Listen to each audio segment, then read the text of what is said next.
नमस्कार दोस्तों। मैंने इससे पहले भी आपके साथ ये छोटे छोटे वीडियो शेयर किए थे और जो मतलब जिसमें कुछ मैसेज हो, कुछ शिक्षा हो। तो बीच में कुछ मैं ज़्यादा व्यस्त हो चुका था, तो व्यस्तता कारण मैं इस कार्यक्रम को रोक देना पड़ा था, लेकिन आज से मैं फिर पुनः इन चीज़ों को स्टार्ट कर रहा हूँ दोस्तों।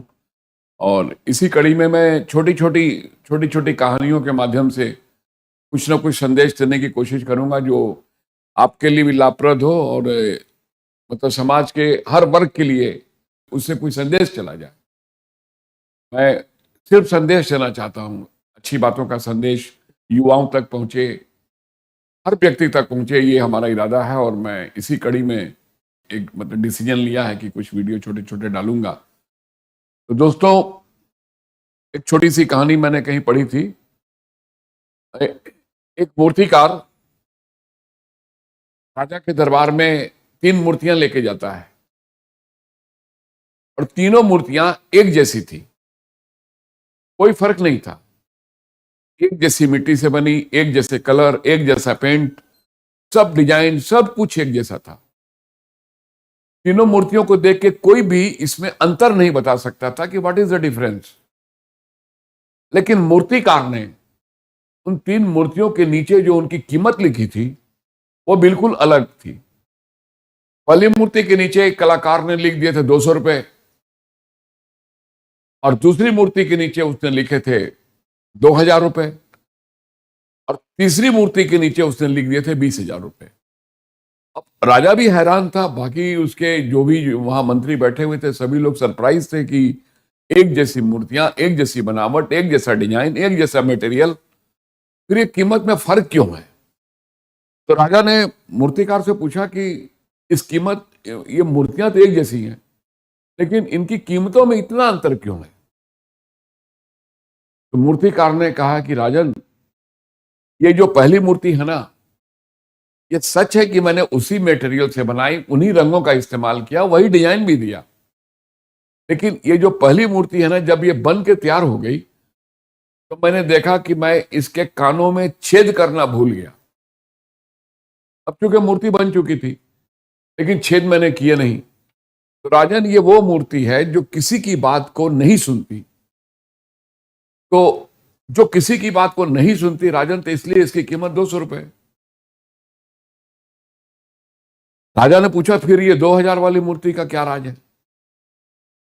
तो मूर्तिकार ने कहा कि राजन, ये मूर्ति मैंने बनाई, लेकिन जब इसके कानों में छेद करने के लिए वायर को डाला तो बाएं कान से जो तार डाली तो दाहिने कान से निकल गई। तो इस मूर्ति के दोनों कानों में एक एक सीध में छेद हो गए।